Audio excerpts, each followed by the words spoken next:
ಈ ಭೂಮಿ ಒಂದು ವಿಸ್ಮಯ ಕಣ್ರಿ. ಈ ವಿಸ್ಮಯದಲ್ಲಿ ಈ ಭೂಮಿ ಮೇಲೆ ಸಾಧನೆ ಮಾಡೋದಂದ್ರೆ ಹೆಣ್ಮಕ್ಳು ಕಣ್ರಿ. ಈ ಸೃಷ್ಟಿಯಲ್ಲಿ ಸೌರಮಂಡಲ ಇದೆ ಕಣ್ರಿ. ಆ ಸೌರಮಂಡಲದಲ್ಲಿ ಗ್ರಹಗಳಿದ್ದಾವೆ. ಆ ಗ್ರಹಗಳಲ್ಲಿ ಸೂರ್ಯ, ಮಂಗಳ, ಬುಧ, ಗುರು, ಭೂಮಿ, ಶುಕ್ರ, ಶನಿ, ಯುರೇನಸ್, ನೆಪ್ಟೂನ್, ಪ್ಲೂಟೋ, ಮತ್ತೆ ಇನ್ನೂ ಒಂದು ಚಂದ್ರ, ಅಲಿಸಾ ಕ್ಯಾರಿಸನ್. ಈ ಹೆಸರು ಕೆಲವರಿಗೆ ಗೊತ್ತು, ಕೆಲವ್ರಿಗೆ ಗೊತ್ತಿಲ್ಲ ಕಣ್ರಿ. ಯಾಕಂದರೆ ಇದು ಅಮೇರಿಕಾ ಹೆಣ್ಮಗಳ ಹೆಸರು. ಏನಪ್ಪ ವಿಷಯ ಅಂದರೆ, ಈ ಅಮೇರಿಕಾ ನಾಸಾ ಈಗ ಮಂಗಳ ಗ್ರಹದ ಮೇಲೆ ಒಂದು ರಾಕೆಟ್ ಉಡಾವಣೆ ಮಾಡುವ ಸಂದರ್ಭ ಇದೆ. ಅದು ಯಾವಾಗಪ್ಪ ಅಂದರೆ 2030 ವೇಳೆಗೆ ರಾಕೆಟ್ ಉಡಾವಣೆ ಮಾಡ್ತಾರೆ.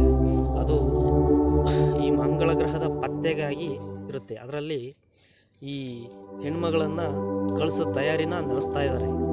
ಸ್ಪೇಸ್ ಸ್ಟೇಷನ್ ಮತ್ತು ಸ್ಯಾಟಲೈಟ್ ಉಪಗ್ರಹ ಇದು ಎಲ್ಲರಿಗೂ ತಿಳಿದಿರೋಂಥರ ವಿಷಯನೇ.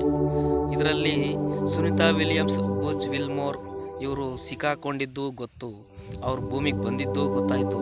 ಅದಕ್ಕೂ ಮುಂಚೆ ಕಲ್ಪನಾ ಚಾವ್ಲಾ ಅವರು ಭೂಮಿಗೆ ಬರಬೇಕಾದ್ರೆ ಅವರು ನಿಧನ ಹೊಂದಿದ್ದು ಗೊತ್ತು. ಸೌರಮಂಡಲವನ್ನು ಅಧ್ಯಯನ ಮಾಡಬೇಕಂತಲೇ ಹಲವಾರು ದೇಶಗಳ ಬಾಹ್ಯಾಕಾಶ ಸಂಸ್ಥೆಗಳೆಲ್ಲ ಸೇರಿ ಒಂದು ಸ್ಪೇಸ್ ಸ್ಟೇಷನನ್ನು ನಿರ್ಮಾಣ ಮಾಡಿಕೊಂಡು ಅಲ್ಲಿ ಒಂದು ಸ್ಯಾಟಲೈಟನ್ನು ಬಿಟ್ಟು ಅದನ್ನು ಡೆವಲಪ್ ಮಾಡಿದ್ದಾರೆ.